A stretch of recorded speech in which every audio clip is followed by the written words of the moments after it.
Hello and welcome into the RotoWire Esports Show. I'm Andrew Laird, joined as always by Ethan Sexton, today to talk about Tuesday's two-game LPL slate. We had a two-gamer on Monday.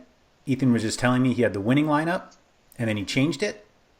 But even if he won it, it was going to be quite choppy, as you like to say. Yep, I would have been the sixth man in a six-man stack. So, yeah, it was the do and be captain lineup, which we talked about a little bit yesterday, right? Sure did. We said pretty much if we were going to go, we knew we wanted EDG, right? But if we wanted to go FPX, we were probably going to have to double mid and put do and be in there. I was on that, and then I thought to myself, I want to play both AD carries, so I did a one-off because I really wanted Viper to be my captain. Okay.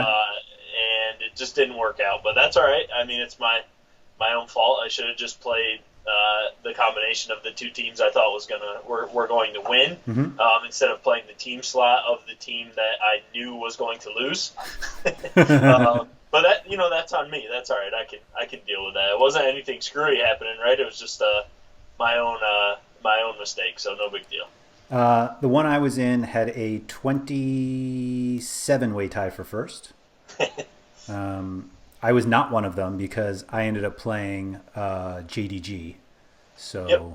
Dead.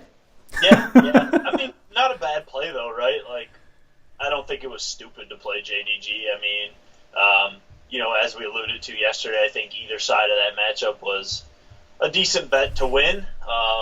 Just so having that FPX came out swinging and got the 2-0, so I'm happy for them because I enjoy watching them as a team, right? They're fun to watch, so I'm happy they won, and we can trust them a little bit easier now that they've got the last week's hiccup behind them, hopefully. Yeah, hopefully. I think what got me was that I could play double 80 carry, and so I was like, oh, if they win, I'm good. So I think they probably would have been, right? It's just they lost, but they lost. It's not like they lost to some crap team, so you can't beat yourself up too much, right? Yeah. The only reason I beat myself up a little bit is that I've been playing FPX throughout their losses, and now that I finally jump ship, they win. But it is what it is. It's a tough one to call. I mean, I honestly thought JDG would win too, but we said it should be close either way. I pretty much just played FPX because I wanted to root for him, so that's basically why I landed there. But yeah, I mean, I said on record on the show yesterday that I gave the edge to JDG, but just a close series, so It is what it is. We've got two series on Tuesday that are not as close as that one. We've got Suning pretty heavily favored against Thunder Talk, and then Invictus Gaming against BLG. Yep. Obviously, everyone will try to play Suning and Invictus and quickly realize that, like any two favorites on a two-game slate, it's not that easy unless you go with a jungler or support captain. Any love for BLG? Well, I think it depends which Invictus Gaming shows up tomorrow. I mean, nobody knows, right? So, is it the Invictus Gaming that smashed Edward Gaming last week and gave them their first loss, or is it the Invictus Gaming that got crushed by Suning on Sunday? Who knows, man? Who knows? It's either one could show up. The one thing, I mean, I'm going to favor IG here. I think the one thing we talked about it for Sunday slate, right, is that IG really, I think they have one bad loss on the season, and we were saying the same thing about Suning for that slate, their matchup on Sunday. So I think IG are a better team than BLG, but wouldn't be surprised either way. So I think if people want to get the leverage, I think it's Suning and Thunder Talk is a pretty lopsided series, right? Suning still has a pretty ugly record, but we know that they're competitive and are. I think they're going to end up, in the playoffs for sure, and one of the better teams. It's just maybe they're not quite as good as some of these other top teams, but it's hard to imagine Suning not taking care of business against Thunder Talk in a sweep. So I think really people's eyes are going to be on Suning pretty heavy, and then the decision comes: do you want to play IG if you think they're going to win, but they're certainly going to be higher owned than this BLG team. So if you just want to go for a little bit of leverage that isn't like a a stupid leverage play like I think Thunder Talk would be, then yeah, I mean, I could see playing BLG on a 2-game slate. Why not, right? So a little bit of love for BLG, although I do think that Invictus Gaming probably come out of that series with a win, but it's certainly not a guaranteed thing, right? So it's not that lopsided, whereas this other series, at least on paper, definitely is. Is the thought with Thunder Talk that they're in this OMG class where we automatically play whoever they're playing? Or are they not quite that bad? I don't think they're quite that bad, but I think it's like they're playing Suning, who are, we still, even though their record is 4-5, under 500, right? We still think of Suning as a pretty talented team, a pretty good team. We went through their losses. They only had like one against a team you would really give them some shtick for. So I think it's more just a product of Suning are a better team than Thunder Talk, at least theoretically, right? So I think Thunder Talk are like, LGD are kind of getting into this stratosphere as well, but it seems like those two teams are the better of the crappy teams. Yeah. Like they can usually take down the other bad teams, like a OMG or a Rogue Warriors, for example. But they're really gonna. It seems like they're still gonna struggle with the majority of teams above them in the standings. So I don't think it's like an automatic. We got to stack as much as we can against this team. Although on a 2-game slate like this slate tomorrow, I think it's a good idea. But I think like if this was on a 5-game slate or something, we wouldn't have to necessarily, depending on who else was on this hypothetical slate, I don't think we would be like, we got to get 4 Suning in no matter what, right? So it's just kind of a product of the 2-game slate tomorrow and the matchups. Thunder Talk are pretty bad, but they're not like OMG or Rogue Warriors bad, I guess. So, looking at the season stats, Rogue Warriors lead the league with 18 deaths per game. OMG's at 15.6, and Thunder Talk's at 15.5. So, death-wise, they're really close to OMG. Yep. But they also average almost like 2 kills per game more. So, It's like they may have as many deaths, but they're at least like putting up a fight and getting points themselves. So that obviously is not pushing me to play Thunder Talk tomorrow. Obviously, that's the biggest leverage, like you mentioned. Like, for sure, that upset happens and you're coasting. Yep. Well, maybe you still got to you still got to back Invictus Gaming, and then who knows what they're going to give you, right? So, I guess I mean, like, if you really wanted to go nuts, like 2 lineups, each with Thunder Talk, then theoretically you should be able to be good there. Right.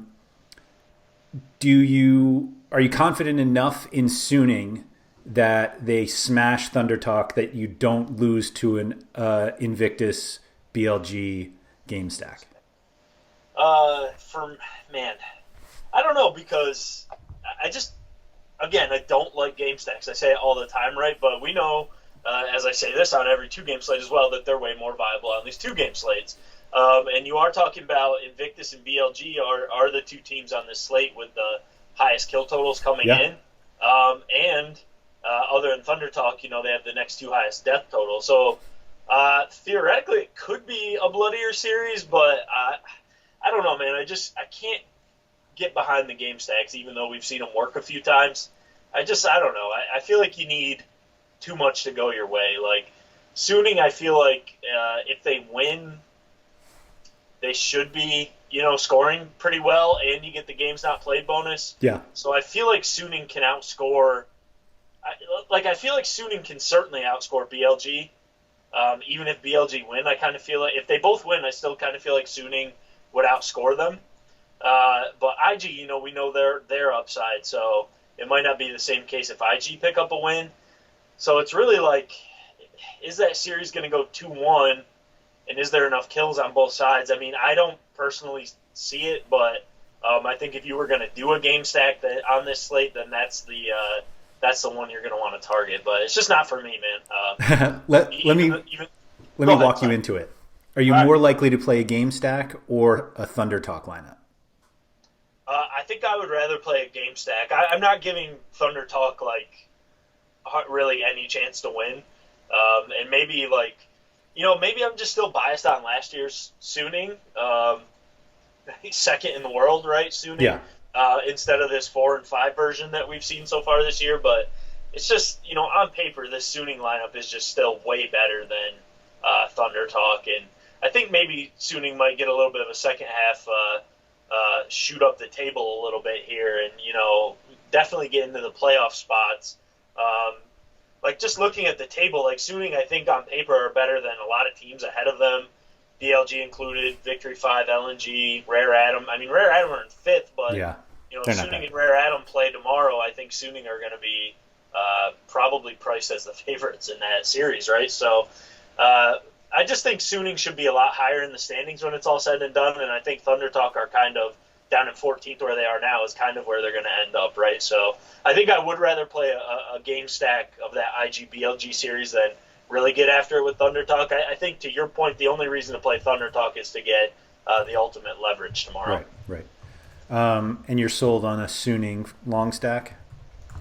Because of the expected games not played?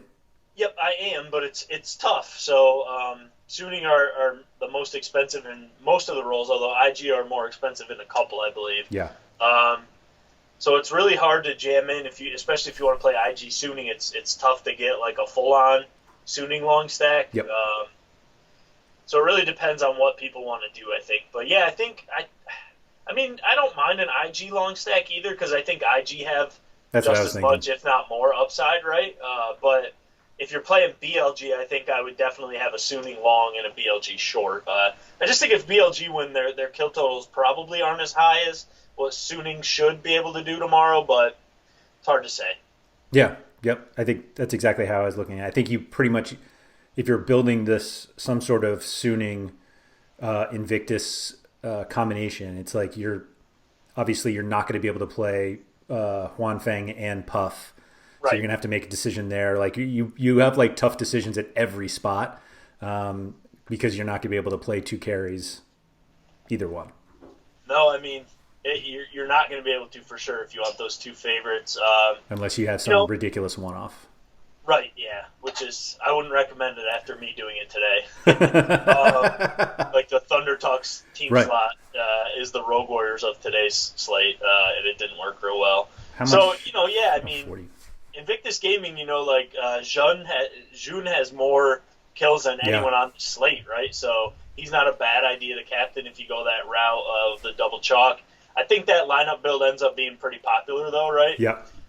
You can, I wouldn't mind playing the Shy or Bin in the captain spot, but you need to go in knowing that their upside gets capped by kill participation. Yeah. We saw Flandre destroy a slate last week in the captain spot. So on these two gamers, it's not the worst idea, I don't think. The Shy and Bin both have carry upside, so I think that's a little bit of a way to differentiate if you go double chalk without having to do a one-off. But just know going in that, both those guys have upside, but they also could end with less than 50% kill participation in the series. So there's certainly risk involved, but I think that'd be a lower owned way to do it. And you can go the double support route if you want, but it's just not as sexy a thing to do, I guess. But that certainly has its place on certain slates. I did it last week. There's a couple different ways you can go, even if you want to do double chalk. But I think the double chalk builds will all be fairly chalky, right? So it goes with the nature, I guess, of double favorites. Nothing like finishing the video with a double top lane recommendation. Love it.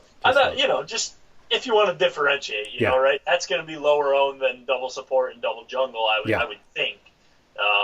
But it's worth mentioning at least that both Bin and the Shy do have upside as carries from the top lane, but it's just hard to fully recommend that unless you just want to be different, right? Yeah.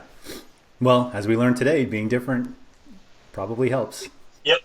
If you guys have enjoyed the video, if you could please hit the like button below. Feel free to subscribe to all the RotoWire videos. If you're interested in subscribing to RotoWire, you can go to rotowire.com/pod, P-O-D. Try us out for free, 10 days. No credit card required. Get access to all the sports we cover, as well as our subscriber Discord chat.